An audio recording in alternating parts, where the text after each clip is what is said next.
2009, my younger brother died. One of the things I was thinking of as a theme here is, you know, college students think, you know, I'm going to finish this degree, I'm going to get out there in the world, and everything is going to be perfect and smooth. If you last as long as I do, and the people I talk to who've lasted that long, there's a lot that happens to you, a lot that goes wrong, a lot that doesn't turn out the way you want to. Not that I'm a pessimist, I think eventually you grow through it, but a lot of things don't go the way you want them to, and certainly the loss of my younger brother was one of those. He developed cancer, and I spent some time traveling with him for treatments. And when he made out, as I told him I'd be with him, but he had to make his will and his plans to have everything taken care of, so I didn't have to decide that. And he said he wanted to be cremated, and I said, well, Dean, where do you want your ashes? He said, you know, I don't know. He said, I think maybe on the ski mountain, maybe out in the back country where I worked. He was wood for the Forest Service. So this little poem talks about the three places that his family and I distributed his ashes after his death. It's called My Brother's Passing. The ashes of the father in 9 Mile Creek running along his homestead. The ashes of the son at the snow bowl atop Grizzly Run. The ashes of the spirit in the back country where he blasted trails and bridged the wild waters.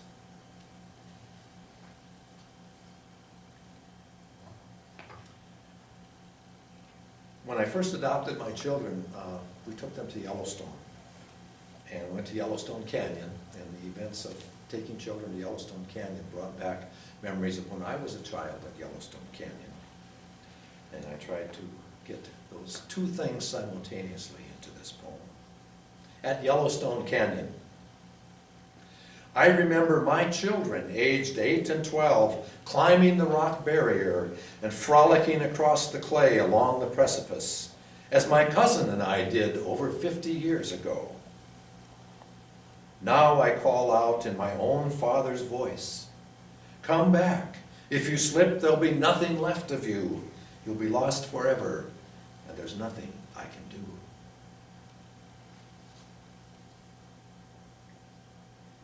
This one's called AARP. I don't think I need to explain that any further.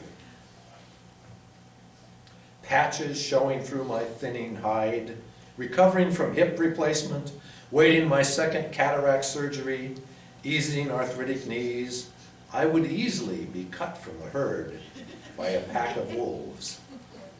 If a predator, I would scavenge carcasses, drive off the buzzards, and gum my meat. Instead, I marvel at metal joints and plastic lenses and continue to go about my business, not quite a $6 million man, but almost as good as new and slowly becoming bionic.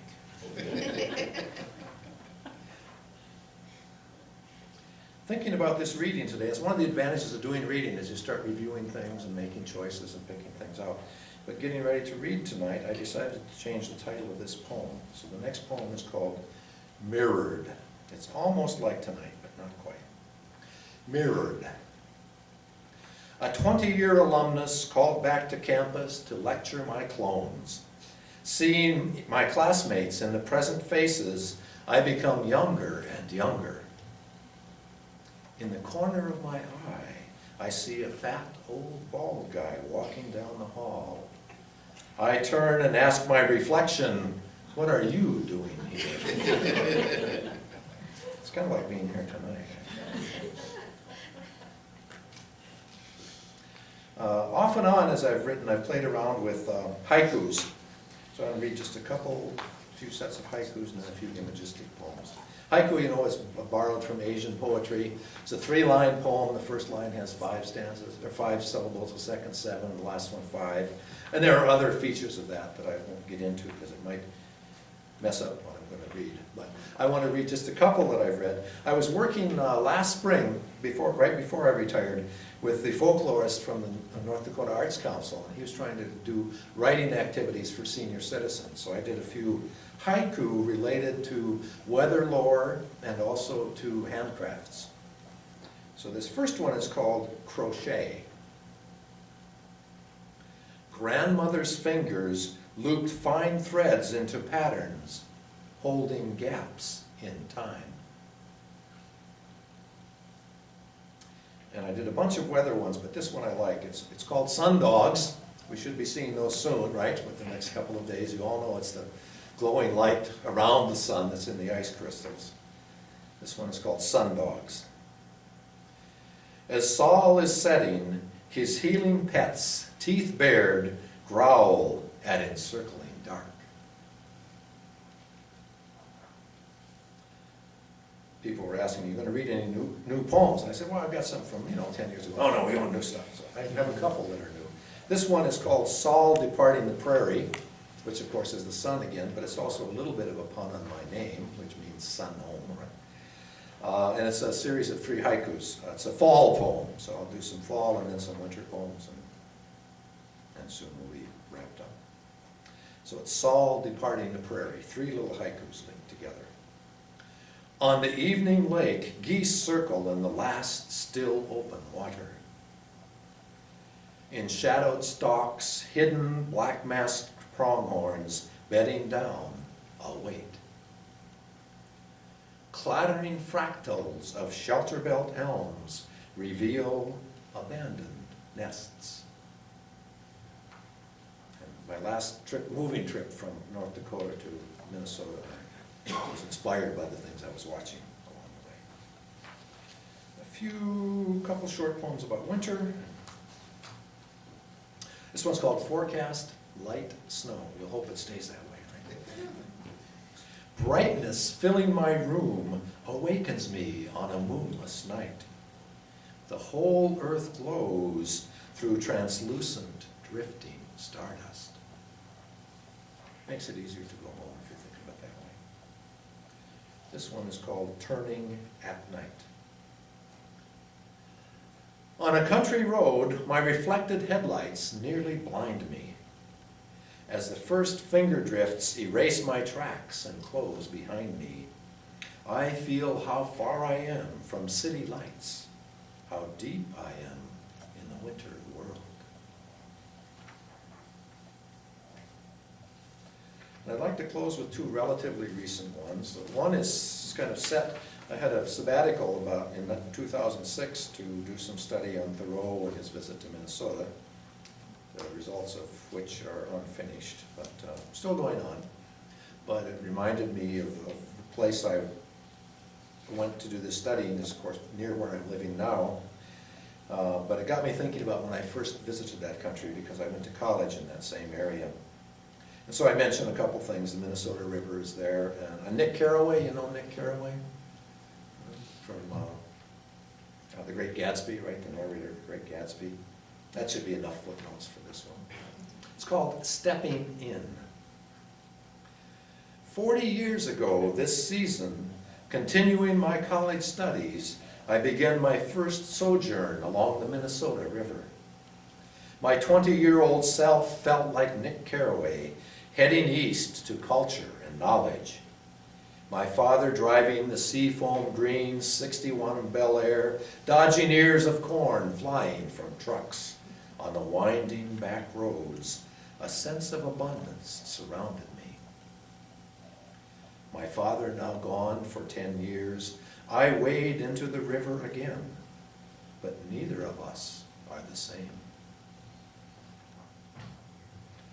And the last poem I want to read tonight is the most recent one.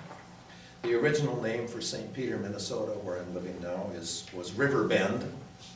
So this title is River Bend again. I mentioned some places that I've lived. I grew up or spent my preschool years in Washburn, which was near the Mandan-Leica Fishhook Village on the Missouri River in central North Dakota. And a lot of time at grade school through high school in Bismarck, North Dakota, the old name for which was Otter Crossing. And in St. Peter, where I live, there was a place right next to it called Traverse des Sioux, which was the location where the Sioux would cross the river. It's kind of the change between the more prairie country and the wooded southern parts of southeastern Minnesota. And it was also the sign of a place of a peace treaty signing. So those places are mentioned in sort of elliptical ways here. So this is probably my most recent poem. I wrote it after moving, and it's about that transition that I'm involved in. River Bend Again. I am reawakening this autumn in another little town on a meandering river, wrapped in a chrysalis of threefold memories.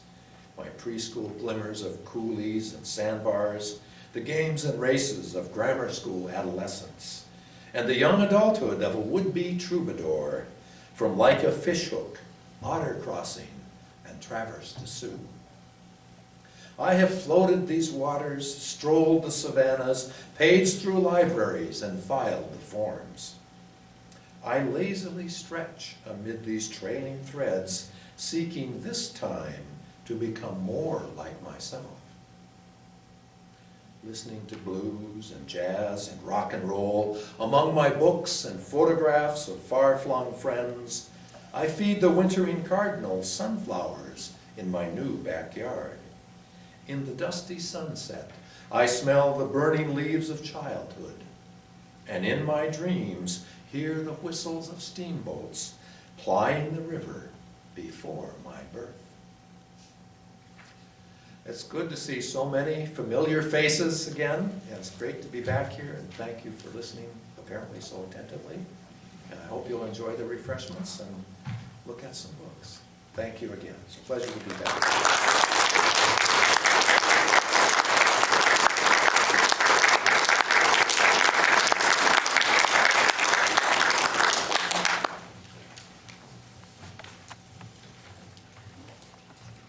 All my glasses would be gone by now, if not earlier.